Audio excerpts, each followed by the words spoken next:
Hi guys! Welcome to my channel, and for today's video, nandito ako ngayon sa aking payag. Ito, wala, pangit yung bahay ko ha, payag lang kasi. Ano ba yung payag?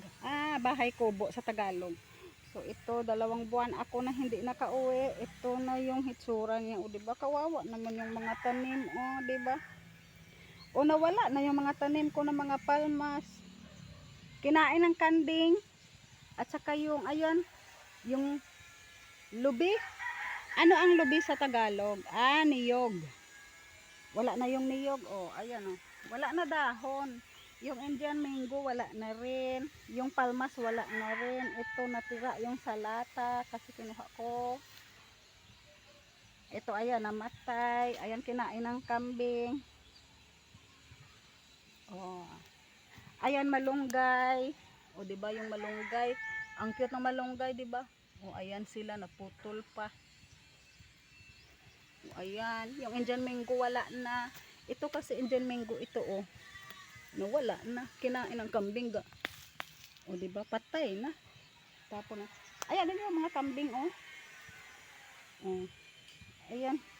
Ginhawanan ko na ano ba yung hinawanan? Ginhilamunan ba?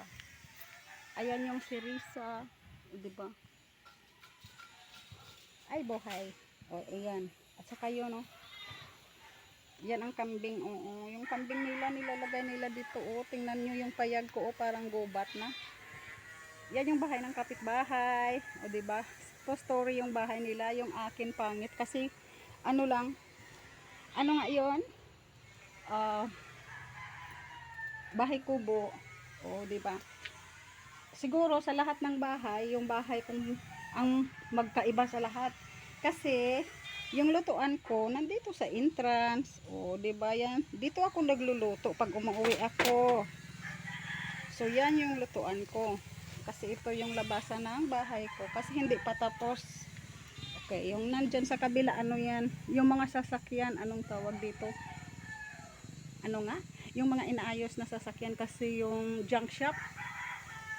Yung kapitbahay is may shop siya, so dito nilalagay yung mga sasakyan.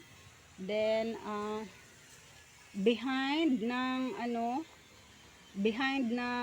mga car is basketball court.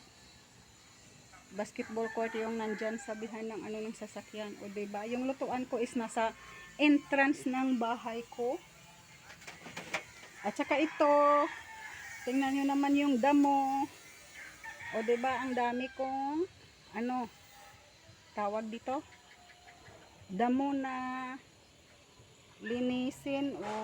Uuwi ako dito para maglinis lang ng aking bahay kubo.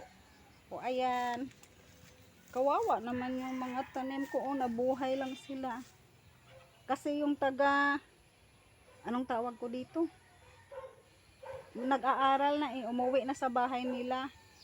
Diba, ang taas-taas ng mga hilamon. Oh my goodness, paano ko kaya linisan ito?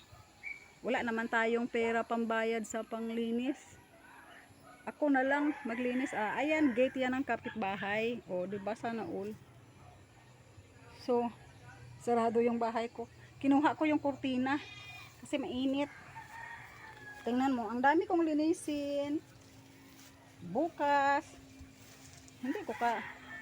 hindi ko yata ito maubos ng ng isang araw. Diba?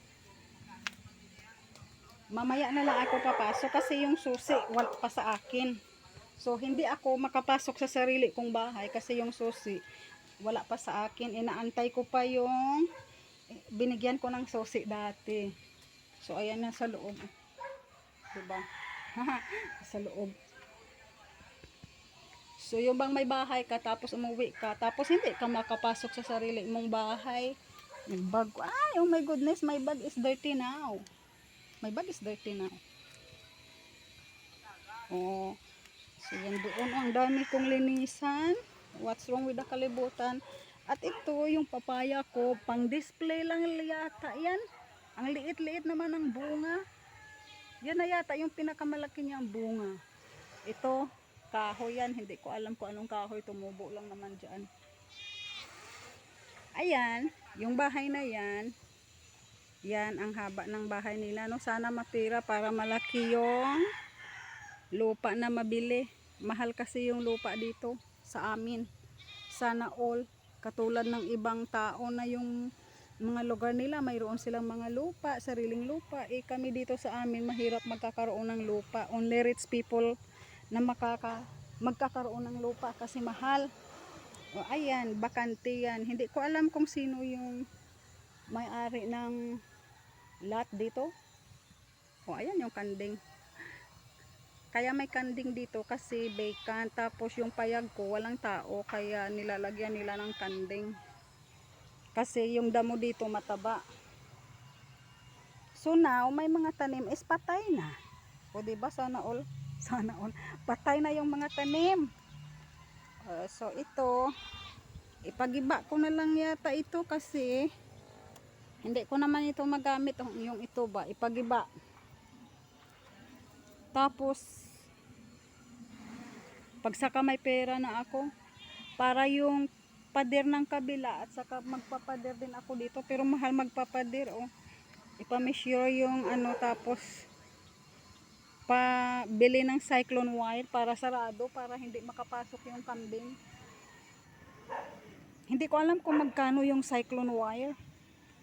Palagyan ng cyclone wire para wala ng kambing na papasok sa payag, para hindi na makain yung tanim, o diba? So until her na lang muna, at sana ay patuloy nyo akong subaybayan sa aking mga masusunod pa na mga videos. So dito na lang kasi ano ba yung maghilamon sa Tagalog, basta maglinis ako dito kasi ang daming ano, damo ba. Okay, so until her na lang muna. See you on my next video. Thank you so much and have a nice day. Bye!